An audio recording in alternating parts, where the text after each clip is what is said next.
Hey, what is it, May 8th? I don't even know what day it is. Here we are last night in Kings Mountain, North Carolina. This is one person's property. He has over 5 acres.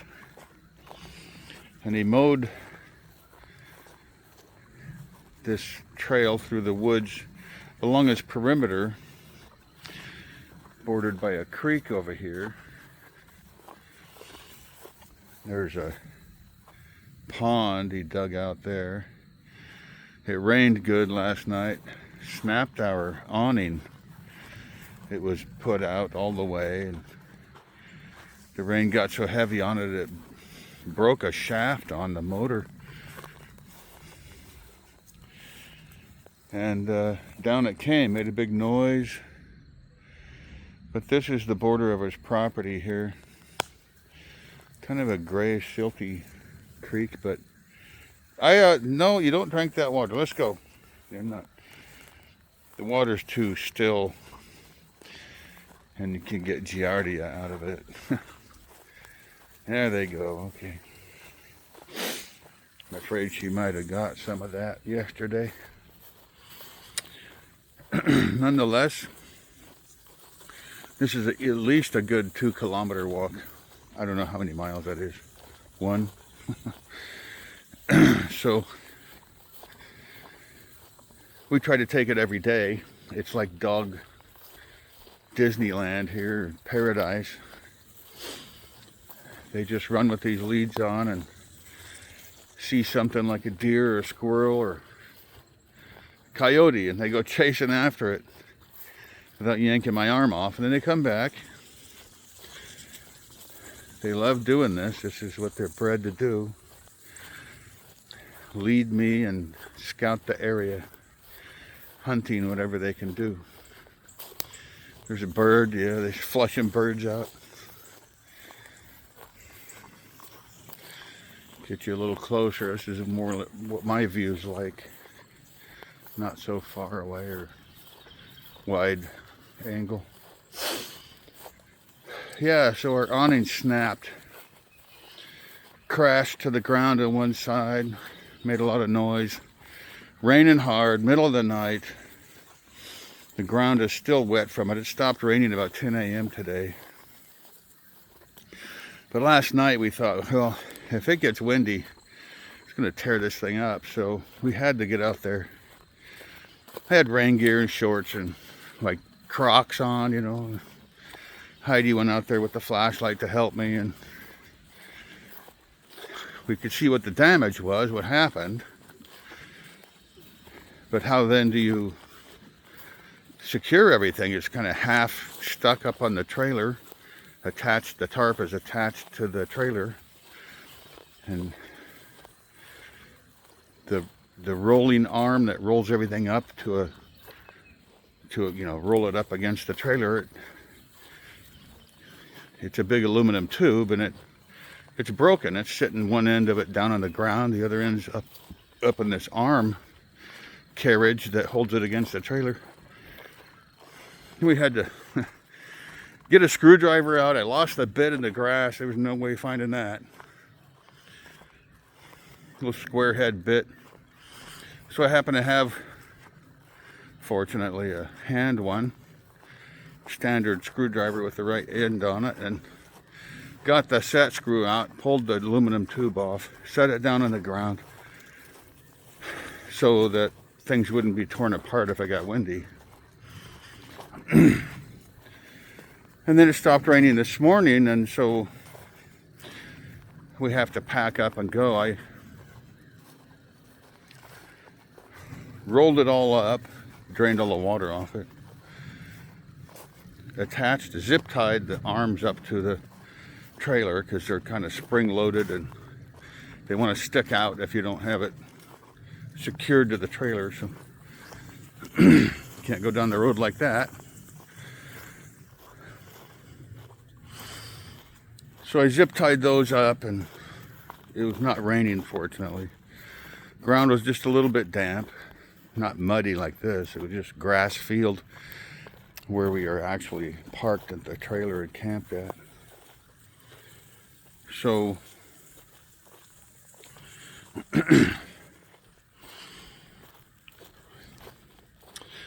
anyway, I rolled it all up and secured it with some like bungee cords, rubber ones, black rubber cords,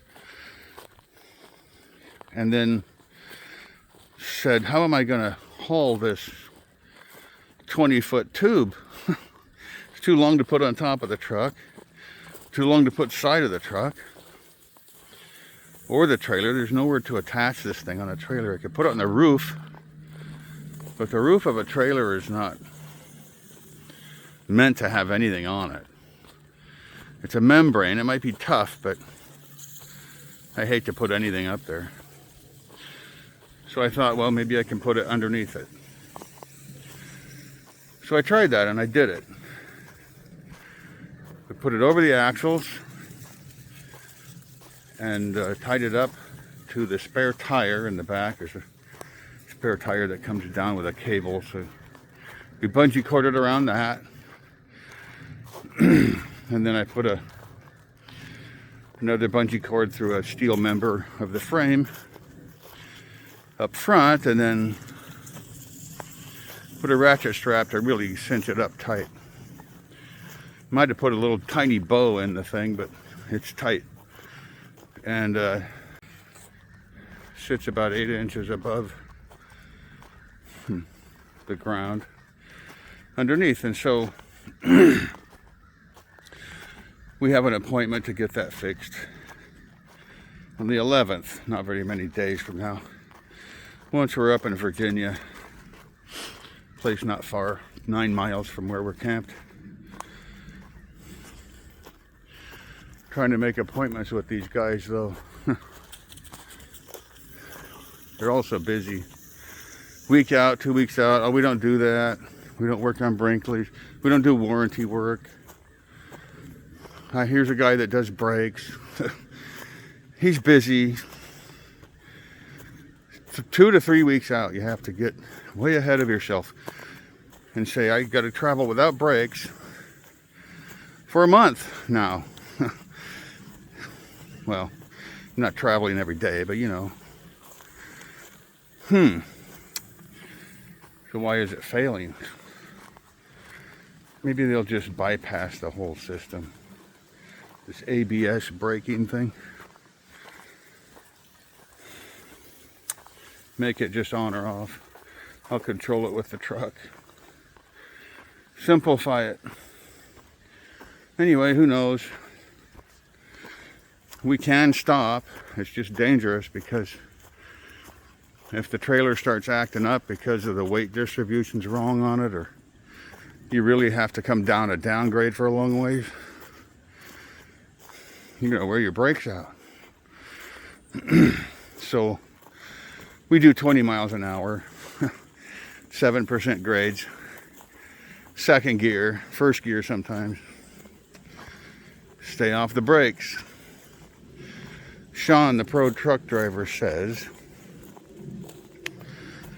if you have to put your brakes on going downhill with a big load, you're going too fast. Use the gears. Go 20 if you have to, and just don't use the brakes. Very simple. You'll get down to the bottom of the hill and nobody will be freaked out and you won't stress everything and overheat it. And they found something. They're often running through the woods chasing it.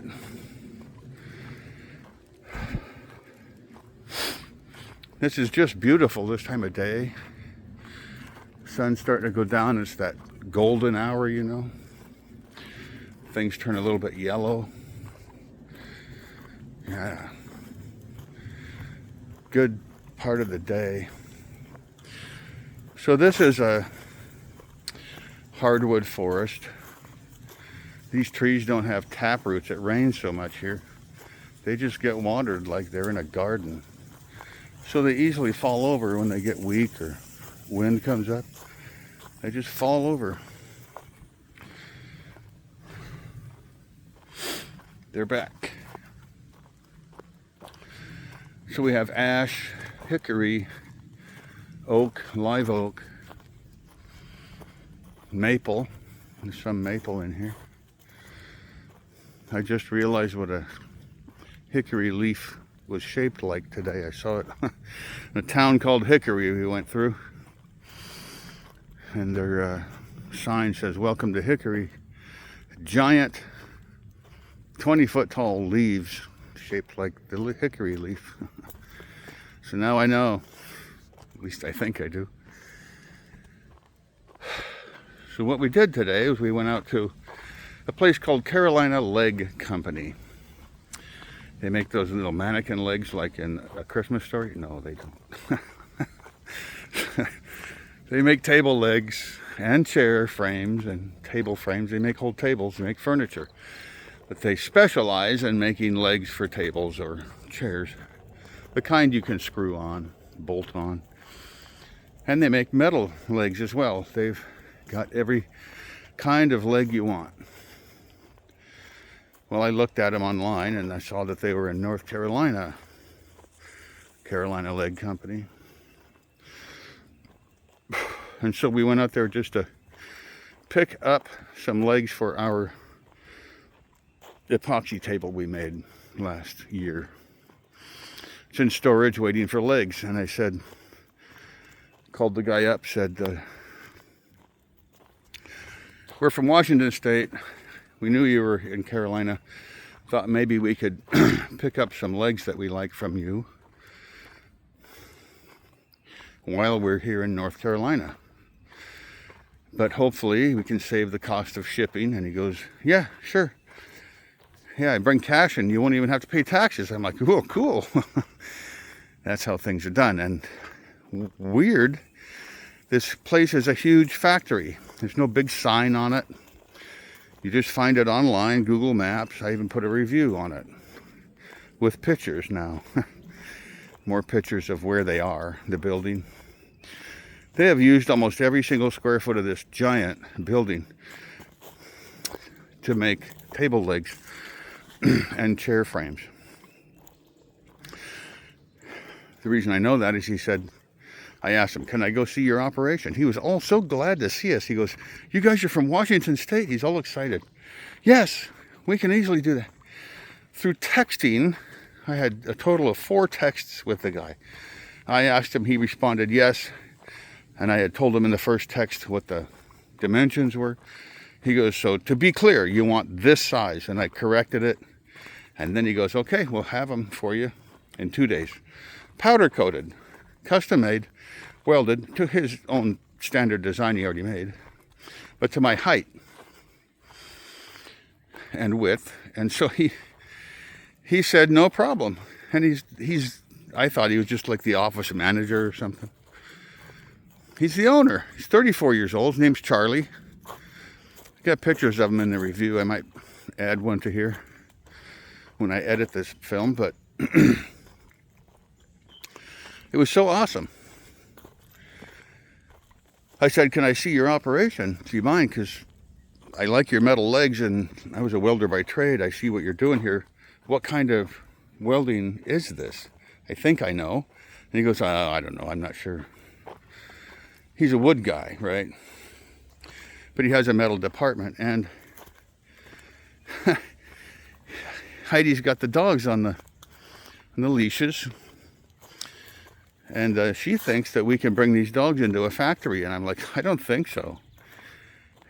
And so I had to ask, and she says, "You should just ask." That's how she is. So I go, "Well, okay, come on. Can we take the dogs in?" He goes, "Yes, sure." He's just so happy to see us. Like, what factory does this? No hard hats, no signing of a waiver, no reading a form warning you you can't sue us. All injuries are covered by nobody because you're a stranger and we don't cover you. Anyway, he's just like a normal guy that says, "Come on in." There's really no dust flying. There's no chips flying. The whole thing is, guys are, I think they're wearing safety glasses, but they're on their forehead, Oh, she must have ran into a stick. hurts herself. Anyway. And so everybody's in there seeing the owner coming through. They're all like, oh, they act like they're working harder. It's funny.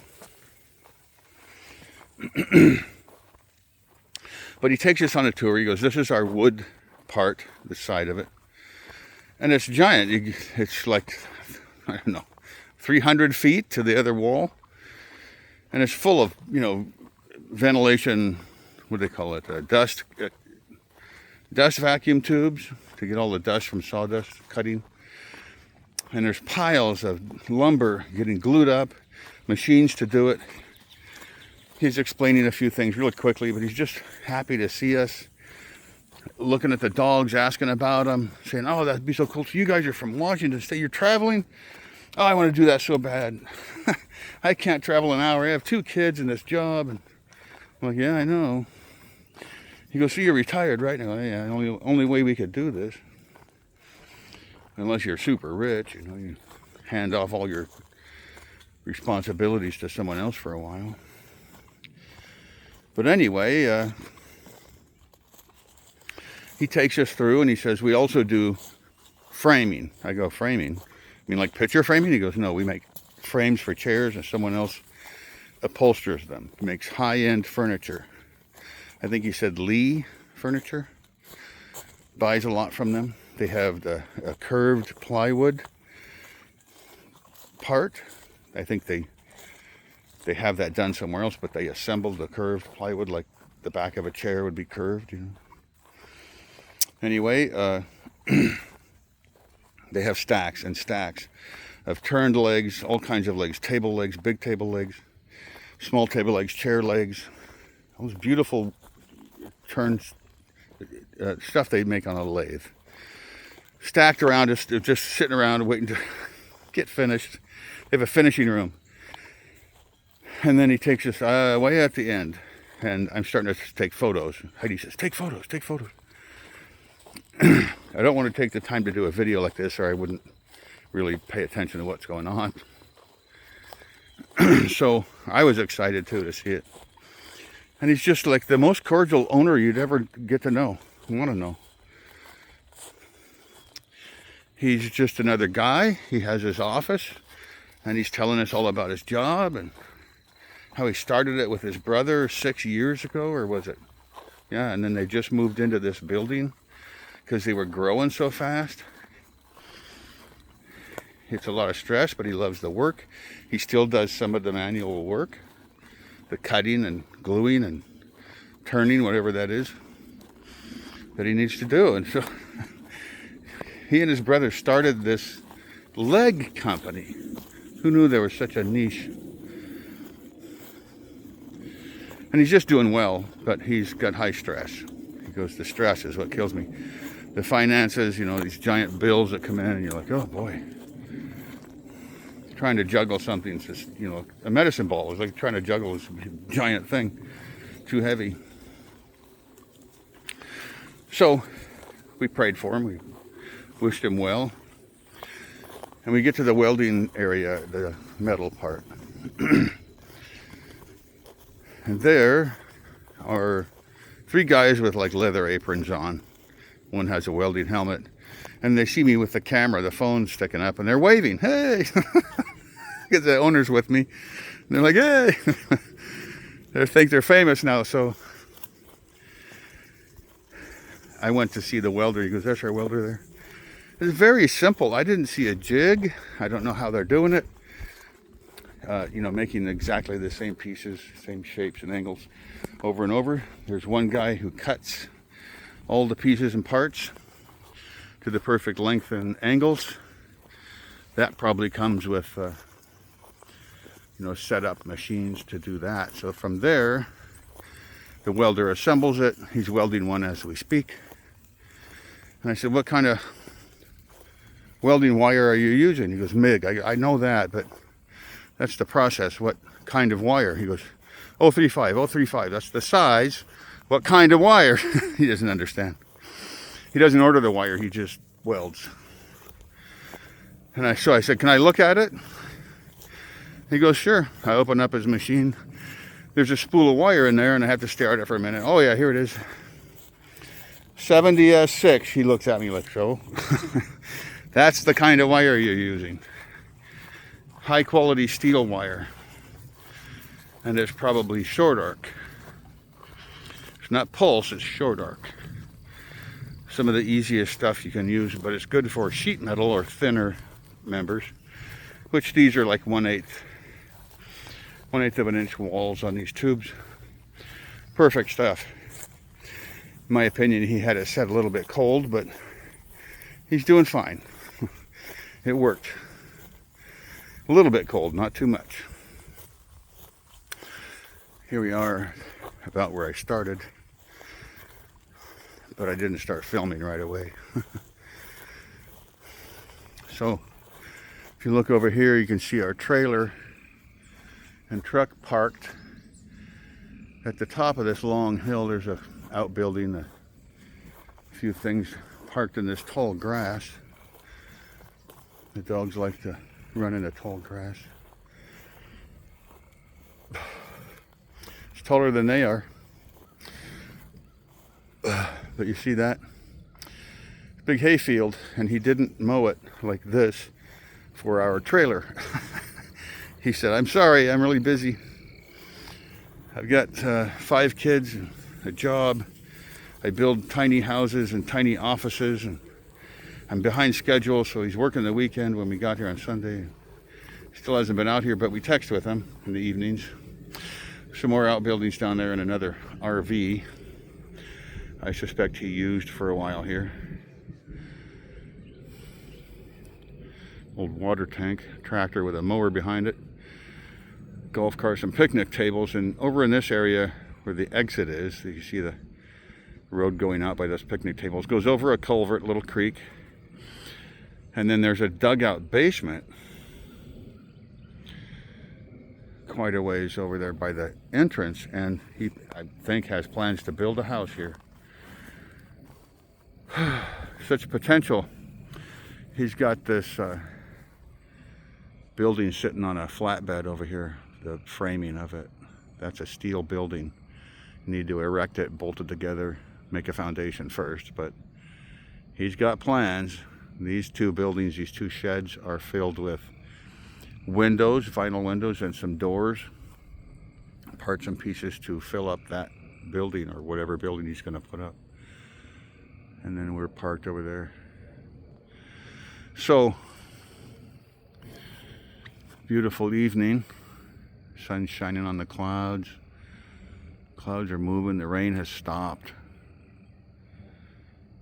North Carolina. Gorgeous. Gorgeous piece of property here. And they're just hanging out watching.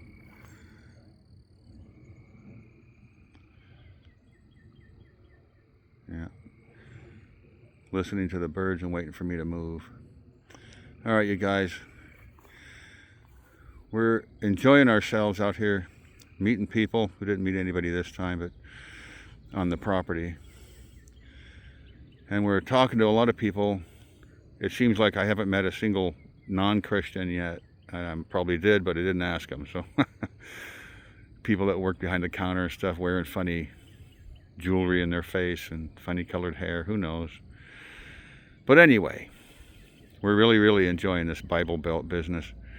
We'll talk to you again soon. Bye.